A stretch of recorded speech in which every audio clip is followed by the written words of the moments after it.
Assistant Director of the Hearing and Balance Centre at Double Bay, and I'm talking about hearing aids. Now, how do you know if you need a hearing aid? Normally, your good friends will tell you. Apart from that, if you find that you're having trouble, say, hearing at work, hearing in social occasions, then that'll give you some indication of a problem. In my case, I had a 20-minute taxi ride recently, and I could not believe it. On the way to the airport, I had this fellow who mumbled all the way. On the way back, to my surprise, I had another mumbler. Now, it's at that point I thought, what's the likelihood of having two taxi drivers, both of whom speak non-stop, and I can't understand a word? And that probably ties in with my significant others suggesting that I have a problem. Now, the first thing to do is to go and have a hearing test, mainly to see if what you suspect is actually shown to be true by the audiogram. Now, just because an audiogram shows you've got a hearing problem doesn't mean that you're going to do anything about it, because then it depends on what problems you're having and whether it impacts on your life. So you can have two people who have similar hearing losses.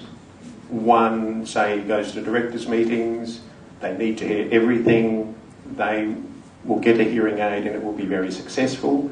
Somebody else doesn't do anything except perhaps watch TV or sit at home, they won't get a hearing aid. I mean, I've fitted people with a very mild loss and they've been very happy with it. People with a moderate loss who think you need a hearing aid, but they don't in their social occasion.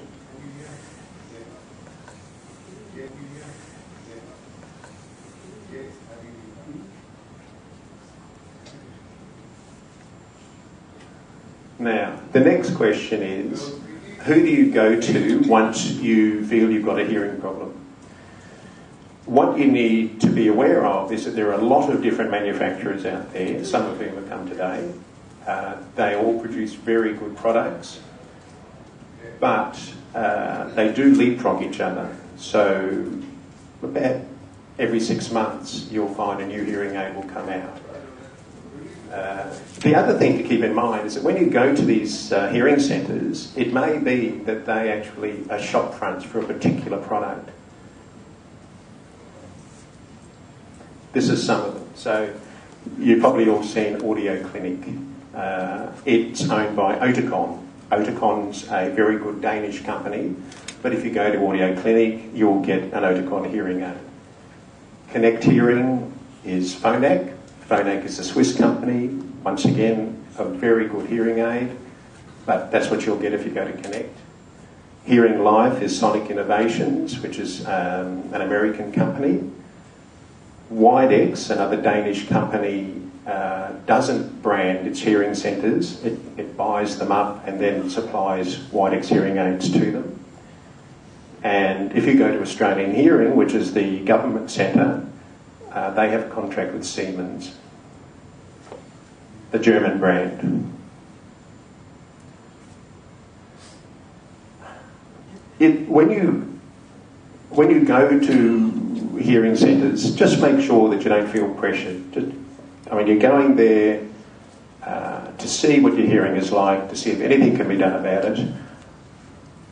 Keep in mind that with all manufacturers you get a trial period, so you can try the aid. They might want you to pay for the aid up front, but if it's not successful, then you could get your money back.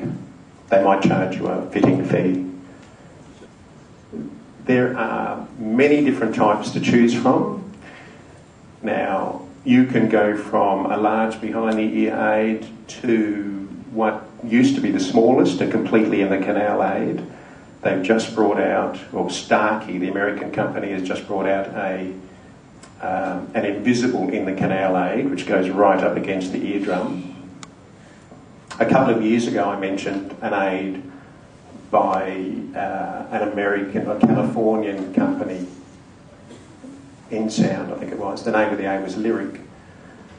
That seems to have been usurped by Starkey, producing this little digital aid right against the eardrum. I haven't fitted any yet, so I don't know how successful it is, but it's certainly invisible. Once you've got the aid, the research suggests that something goes on in the brain. The slide at the top right is looking at the excitation of the brain in response to a signal delivered on the right-hand side. So that nice yellow and red section is the brain on the left side lighting up to the signal on the right side. If you put the signal on the left side, you would have the right side lighting up. If you look at a brain that has a hearing loss, you won't get as much of the brain lighting up to sound.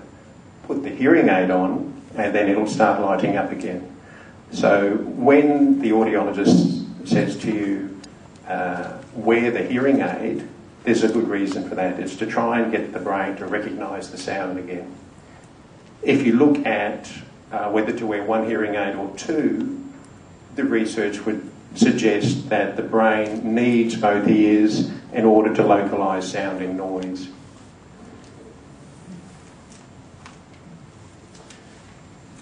Now, if you go ahead and get an aid, there are two main problems that will send the aid back to the manufacturers to be repaired. It's wax and moisture. Moisture's a big one that will cause corrosion and you'd have to replace the circuitry. Keeping it clean is simple. Just brush the wax away. They'll all have a wax guard.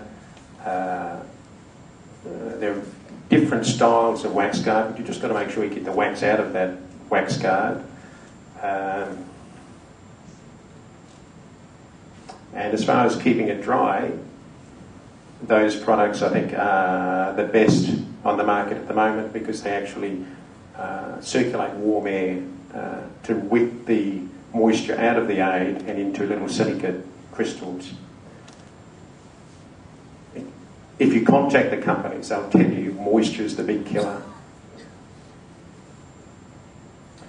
Now, a lot of people get hearing aids and they'll be disappointed because they don't hear as well as they expected. You don't get normal hearing back because basically there's damage that's been done to the cochlea to prevent that from happening. It's not like if I put on glasses, I can see, I used to be able to see really well.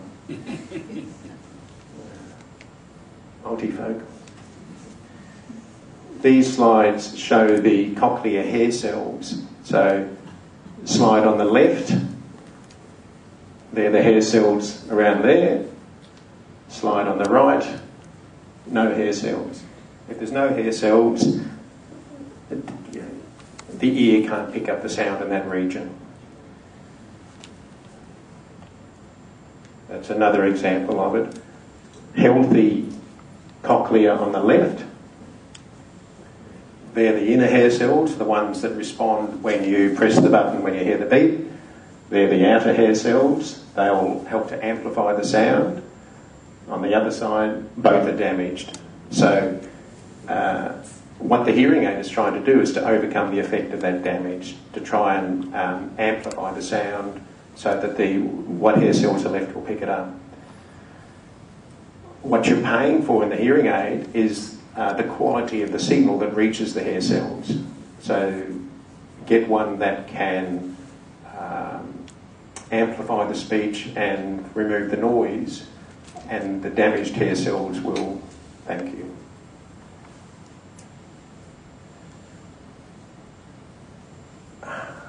Given that you're not going to get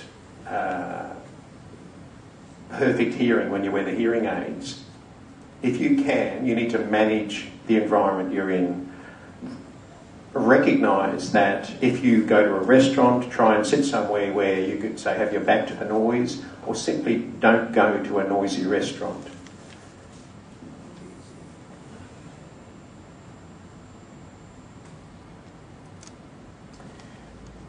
Another thing to look at is the accessories that you can get now. Now, for years we've had telecoils or loop systems which will create a magnetic field that hearing aids will pick up if they have the program. We've got one in this room, the printer call set up. So it's probably around the whole area. There's a wire. The wire has a current running through it. That current creates a magnetic field. That magnetic field is picked up by the aid. Now, in recent years, we've had Bluetooth. Bluetooth is a short wireless system which enables the individual to have what they call a personal area network. So you have different devices that are coupled to your hearing aids, not affected by anybody else. Anybody know why it's called Bluetooth? It comes from the 10th century Danish king, Harald, who in his time brought all the warring tribes of Scandinavia together peacefully. Bluetooth was developed in 1994 by Ericsson, a Danish company. They decided they'd give it a name to indicate that it's bringing all these appliances together to connect to the hearing aid. They couldn't call it King Harold, but Harold had a Bluetooth. So that's his nickname.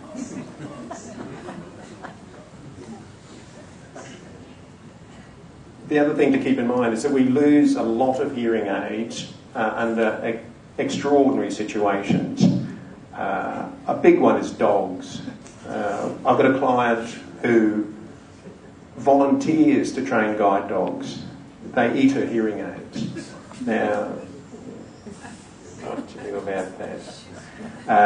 Other people will drop their hearing aids on the tiled floor and it'll crack. Don't glue it, just bring it back to us. If it's still under warranty, we can send it back and the manufacturers will repair it. If it's glued, they tend not to do that. Thanks for listening.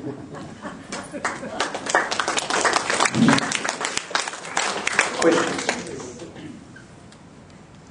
Any questions about anything to do with hearing aids?